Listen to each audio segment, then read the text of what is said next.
Então vamos lá, vamos falar de propagação de calor.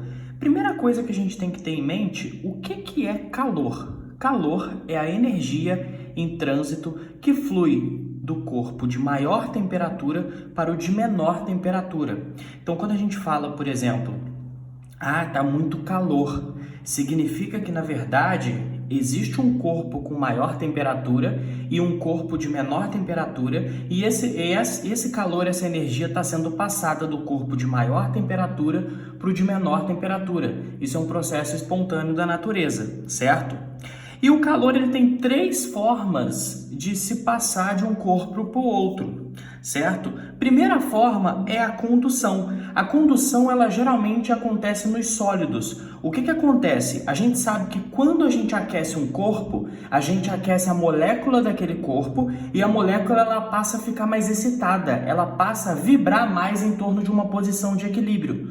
No que ela vibra mais em torno de uma posição de equilíbrio, ela se choca com a molécula vizinha. Então, por exemplo, por que quando a gente encosta no cabo de uma panela, o cabo queima a nossa mão, sendo que o fogo, na verdade, está no fundo da panela? Porque o aço, ele é um material muito bom para condução. Então, quando o fogo encosta na panela, as moléculas do fundo, elas começam a se agitar, começam a se chocar com as moléculas da vizinhança, até que se choca, até que chega no cabo e o cabo fica quente. Ou seja, esse processo de condução é de molécula para molécula, ok? Vamos lá, o processo de convecção. No processo de convecção, que já é mais comum em líquidos, existe uma troca de massa por densidade.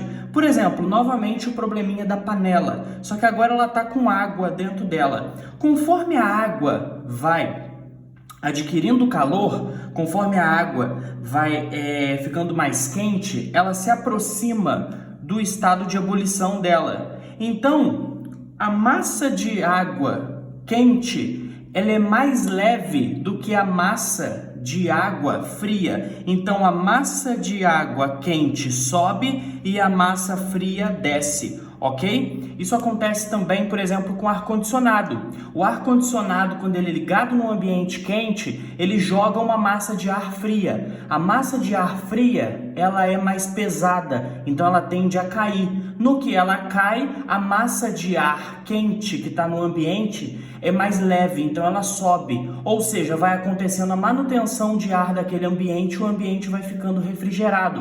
Por isso que é aconselhável a instalação de um ar-condicionado na parte vertical, na parte maior, né, da parede, na parte mais alta.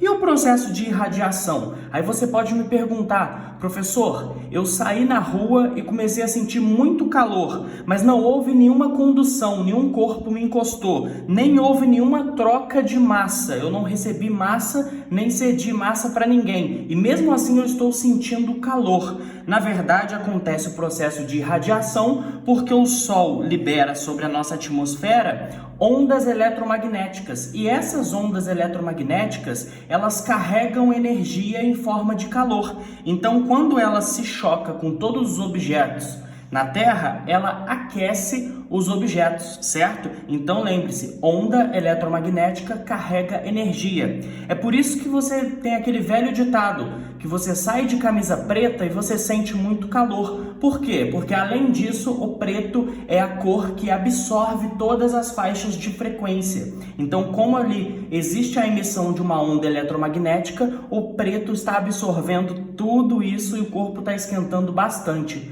ok? Então tá aí, propagação de calor. Valeu!